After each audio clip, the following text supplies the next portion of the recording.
बहिया में धनिया आ जाओ जनी दाना हमके सजाओ बहिया में धनिया आ जाओ जनी दाना हमके सजाओ काहे तना डरालू प्यारे बतिया से तो का करी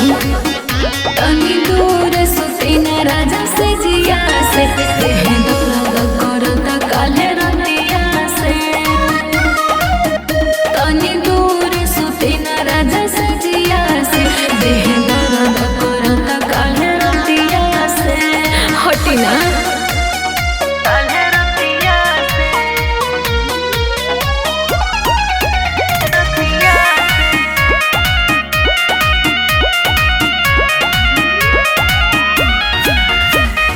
के में आईनी हम रतिया में हम रतिया बितईनी दरदिया में अरे मार डाला रे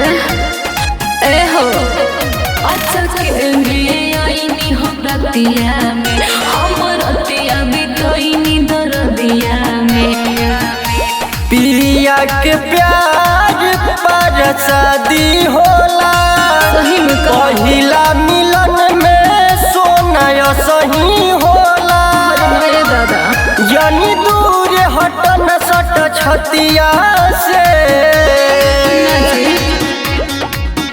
तनी दूर सुती जी राजा से जिया से देह दूर करत काले रतिया से ए तनी दूर सुती जी राजा से जिया से देह दूर करत काले रतिया से